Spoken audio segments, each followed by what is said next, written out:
हम जितने भी पढ़ेंगे चैप्टर और जितना भी यहाँ चैप्टर के सीरियल देख रहे हैं आप, ये सारे एनसीईआरटी के हैं और मैं आपको प्योर एनसीईआरटी ही पढ़ाने वाला हूँ।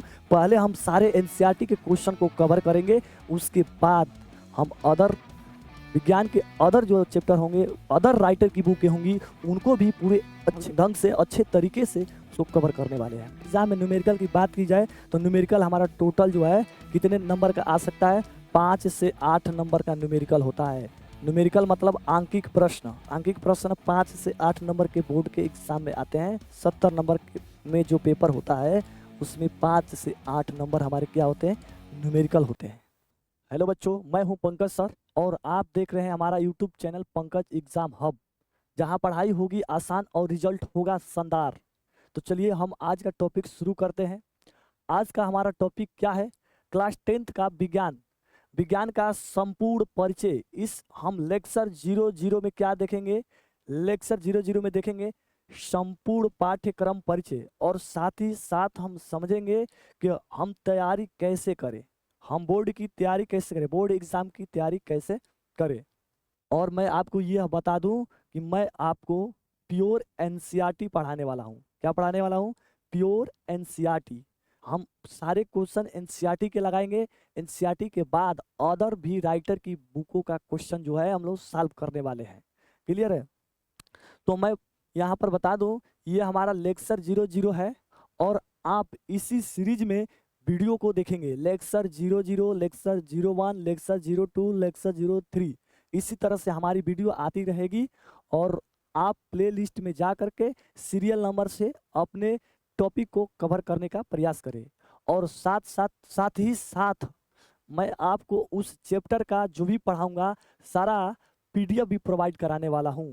तो चलिए बिना देर किए हम लोग समझते हैं कि हमारा संपूर्ण पाठ्यक्रम साइंस में क्या सम्मिलित है और कितने मार्क्स के पूछे जाते हैं। हमारा यहाँ पर चैप्टर फर्स्ट क्या पढ़ता है, चैप्टर फर्स्ट हमारा पढ़ता है यहाँ पर रसायन विज्ञान, रासायनिक अभिक्रिया एवं समीकरण। सेकेंड चैप्टर क्या है, अम्ल क्षार एवं लवण। थर्ड चैप्टर क्या है, धातु एवं अधातु। फोर्थ चैप्टर क्या है, कार्बन एवं उसके यौगिक, chemical reaction and equation, acid base and salt, metal and non metals, carbon and its compound. हमारे टोटल ये जो 4 चैप्टर हैं ये केमिस्ट्री के चैप्टर हैं। कौन किसके चैप्टर है जी, केमिस्ट्री मीन्स रसायन विज्ञान है हमारा ये, रसायन विज्ञान। इसको क्या बोलते हैं, रसायन विज्ञान, जिसको इंग्लिश में क्या बोला जाता है, केमिस्ट्री। क्या बोला जाता है जी, केमिस्ट्री। हमारी एक केमिस्ट्री है। और बात करें कि एग्जाम में केमिस्ट्री कितनी नंबर की आती है, तो हमारी केमिस्ट्री जो है टोटल 20 मार्क्स की आती है। कितने मार्क्स की आती है, 20 मार्क्स। मार्क्स का मतलब होता है अंक, यानी 20 अंक के आएगा हमारा केमिस्ट्री। उसके बाद हमारा आता है बायोलॉजी, मतलब जीव विज्ञान। कौन कौन सा चैप्टर है जीव विज्ञान में जी, 5 नंबर है जैव परिक्रम, 6 नंबर में नियंत्रण एवं समन्वय। 7 चैप्टर क्या है, जीव जनन कैसे करते हैं। 8 नंबर क्या है, 8 नंबर है आनुवांशिकता। 8 नंबर क्या है, आनुवांशिकता। हमारे टोटल यहाँ पर 5 से लेकर के 8वीं चैप्टर तक ये हमारा जीव विज्ञान है। क्या है, जीव विज्ञान है, जीव विज्ञान है, जिसको हम लोग क्या बोलते हैं जी, बायोलॉजी। क्या बोलते हैं, बायोलॉजी। बायोलॉजी से हमारे एग्जाम में कितने नंबर के प्रश्न आते हैं, तो बायोलॉजी में हमारे 20 मार्क्स का प्रश्न आते हैं। कितने मार्क्स का, 20 मार्क्स का आते हैं, यानी 20 अंक आपको मिलेंगे बायोलॉजी के क्वेश्चन। अब चलते हैं फिजिक्स की ओर, मतलब भौतिक विज्ञान की ओर। तो ये चैप्टर 9 और 10, 9 चैप्टर प्रकाश, प्रकाश का परावर्तन और तथा अपवर्तन। इसमें प्रकाश के परावर्तन और अपवर्तन के बारे में पढ़ना होता है। 10 नंबर हमारा है मानव नेत्र तथा रंग बिरंगा संसार। 9 नंबर और 10 नंबर जो चैप्टर होते हैं ये हमारा प्रकाश के चैप्टर होते हैं। इसमें केवल प्रकाश के बारे में पढ़ा जाता है। अगर मैं बात कर दूं नंबर की कि ये कितने नंबर के एग्जाम में इससे क्वेश्चन पूछे जाते हैं, तो नंबर की बात किया जाता है, नंबर हमारे इसके पूछे जाते हैं 12 मार्क्स के पूछे जाते हैं, मतलब 12 अंक के पूछे जाते हैं क्वेश्चन। इसमें 2 चैप्टर मिला करके ये कितने अंक के क्वेश्चन आते हैं, 12 नंबर के आते हैं। और बात करते हैं चैप्टर 11 और चैप्टर 12। चैप्टर 11 जो है इलेक्ट्रिक विद्युत है और उसके बाद 12वां चैप्टर होता है विद्युत धारा के चुंबकीय प्रभाव। ये हमारे दो चैप्टर जो होते हैं, चैप्टर 11 12, ये विद्युत के होते हैं, ये चैप्टर इलेक्ट्रिक के होते हैं, विद्युत के होते हैं। और बात करें कि इससे एग्जाम में कितने नंबर के प्रश्न पूछे जाते हैं, तो इससे ये फिक्स है कि 13 नंबर के पूछे जाएंगे। कितने मार्क्स का पूछे जाएंगे? 13 मार्क्स का पूछे जाएंगे, 13 अंक पूछे जाएंगे, 13 अंक के प्रश्न पूछे जाएंगे। क्लियर है? अब यहाँ पर देखा जाए तो ये चैप्टर 9 से लेकर के चैप्टर 9 से लेकर के यहाँ हमारा जो ये 12 तक है, ये हमारा भौतिक विज्ञान होता है। कौन सा विज्ञान होता है? भौतिक विज्ञान होता है, जिसको इंग्लिश में हम लोग क्या बोलते हैं? फिजिक्स बोलते हैं। PHYSIC, फिजिक्स बोलते हैं। क्लियर है? और एक लास्ट चैप्टर आता है हमारा हमारा पर्यावरण। इससे जो है हमारा पर्यावरण से 5 नंबर के क्वेश्चन पूछे जाते हैं। कितने मार्क्स के पूछे जाते हैं? 5 मार्क्स के क्वेश्चन पूछे जाते हैं। क्लियर है? और नंबर टोटल देखा जाए तो यहाँ पर देखिए, ये केमिस्ट्री रसायन विज्ञान 20 मार्क्स के हो गए। रसायन विज्ञान कितने मार्क्स का हो गया? 20 नंबर का। और हमारी बायोलॉजी जो हो गई 20 नंबर की हो गई। और हमारा फिजिक्स जो हो गया वो 25 नंबर का हो गया। और एक लास्ट वाला चैप्टर है हमारा पर्यावरण, वो कितने नंबर का हो गया? 5 नंबर का हो गया। और टोटल यहाँ पर जोड़ा जाएगा तो ये टोटल कितने नंबर के हमारे हो गए? 70 नंबर के हो गए। पेपर जो होते हैं हमारे बोर्ड के एग्जाम में आते हैं जो थ्योरेटिकल, वो होते हैं हमारे 70 नंबर के। और 30 नंबर जो है, 30 नंबर जो है वो विद्यालय प्रोवाइड करता है। 30 नंबर हमारा क्या होता है? प्रैक्टिकल होता है। 30 नंबर हमारा क्या होता है? प्रैक्टिकल होता है। मतलब 70 पेपर और 30 जो हो गया प्रैक्टिकल विद्यालय में।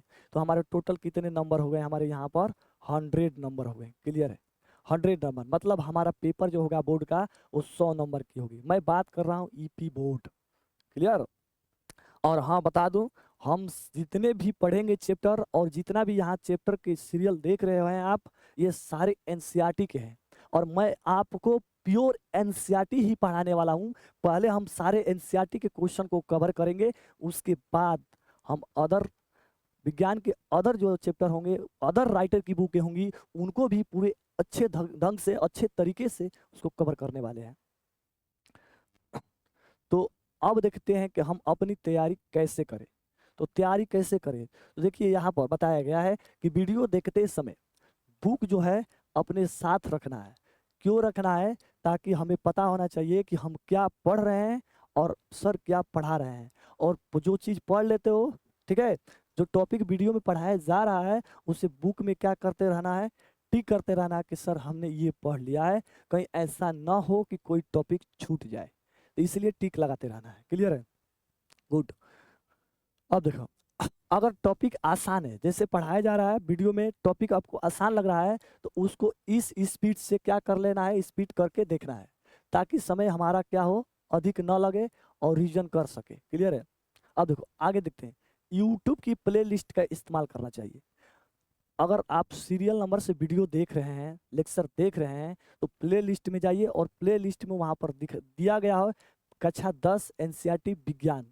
तो उस विज्ञान में लिखा गया होगा, फिजिक्स चलाया जाएगा तो फिजिक्स लिखा होगा, केमिस्ट्री होगा तो केमिस्ट्री होगा, बायो होगा तो बायोलॉजी होगा। तो उस फिजिक्स केमिस्ट्री बायोलॉजी में से जिसको पढ़ना है उसमें जा करके सीरियल नंबर से लेक्चर 00, लेक्चर 01, लेक्चर 02, इस तरह से सारे वीडियो को वॉच करना है। ठीक है? तो हर विषय के लिए टीचर की प्ले लिस्ट सेव कर लें। इससे आपको क्या होता है? हर दिन नया वीडियो ढूंढने में समय की बर्बादी नहीं होती है, अगर प्ले लिस्ट को आप सेव कर लेते हैं तो। क्लियर है? अब बात करते हैं नोट्स को रिवीजन कैसे करें। तो जितना पढ़ाया जाता है उसको 24 घंटे के अंदर, कितने घंटे के अंदर? 24 घंटे के अंदर एक बार रिवीजन कर लेना चाहिए। जितना पढ़ना जरूरी है उससे कई गुना जरूरी है रिवीजन करना। रिवीजन से ही सब कुछ होगा। देखिए, जब पढ़ाया जाए तो आपको 24 घंटे के अंदर एक बार सरसरी निगाह से सारे टॉपिक को एक बार रिवीजन कर लेना है। उसके बाद उसको हम पढ़ेंगे, 3 दिन बाद रिवीजन करना है। कितने दिन बाद करना है? 3 दिन। उसके बाद चलते हैं हम 3 दिन पढ़ने के बाद फिर से 7 दिन के बाद रिवीजन करना है। उसके बाद चलते हैं हम लोग 14 दिन के बाद रिवीजन करना है। क्लियर है? 14 दिन। उसके बाद 21 दिन के बाद रिवीजन करना है। 21 मतलब 24 घंटे के अंदर रिवीजन करिए पढ़ने के बाद। उसके बाद 3 दिन, तीसरे दिन, उसके बाद 7वें दिन, उसके बाद 14वें दिन, उसके बाद 21वें दिन रिवीजन करिए। अगर ऐसे इतनी बार रिवीजन कर देंगे तो वह जो है हमारा टॉपिक हमारे माइंड में छप जाता है, और जब एग्जाम होगा तो एक बार पेज को पलट करके देखेंगे, हमें फीलिंग होगा, अनुभव होगा कि ये तो सारी चीजें मुझे याद है। इस तरह से आपको कॉन्फिडेंस आगे मिलेगा। तो चलिए, तो आज का टॉपिक यहीं पर समाप्त करते हैं और हम स्टार्ट करने वाले हैं सबसे पहले भौतिक विज्ञान। मैंने ये ना बताया कि पेपर में न्यूमेरिकल कितने नंबर के आते हैं, तो अब सोच लेते हैं, अब थोड़ा समझ लेते हैं कि हमारे पेपर में जो है आंकिक प्रश्न न्यूमेरिकल किससे आते हैं। तो यहाँ पर थोड़ा सा पीछे चलते हैं। देखिए, हमारे पेपर में जो आंकिक प्रश्न न्यूमेरिकल पूछे जाते हैं, इस चैप्टर 9 और 10 में से एक पूछे जाते हैं और एक पूछे जाता है 11-12 में से। दोनों में से क्वेश्चन पूछने के बाद 8वां में देता है, किसी एक को करना होता है। टोटल एग्जाम में न्यूमेरिकल की बात की जाए तो न्यूमेरिकल हमारा टोटल जो है कितने नंबर का आ सकता है, 5 से 8 नंबर का न्यूमेरिकल होता है।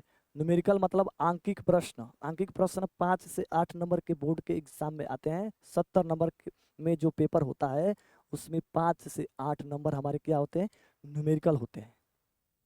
क्लियर है। और ये जो 20 नंबर जो होते हैं, 20 वो एमसीक्यू होता है। क्या होता है, एमसीक्यू आता है हमारा 20 नंबर का। क्लियर है। तो इस तरह से टोटल हमारे 70 नंबर के पेपर बनते हैं और 30 नंबर प्रैक्टिकल, टोटल 100 नंबर बन जाते हैं। क्लियर है। तो यहीं पर अपने लेक्चर को समाप्त करते हैं। और आपको हमारी वीडियो अच्छी लगी है तो अपने फ्रेंड सर्किल में इस वीडियो को दबाकर लाइक, सब्सक्राइब एवं शेयर कीजिए और अन्य बच्चों को इस क्लास का लाभ उठाने का एक मौका दीजिए। मैं आपको पढ़ाने वाला हूं एकदम फ्री, निशुल्क और बेहतर कंटेंट के साथ। आपको कहीं जाने की जरूरत नहीं होगी। तब तक के लिए मिलते हैं नेक्स्ट वीडियो में। तब तक के लिए जय हिंद, जय भारत।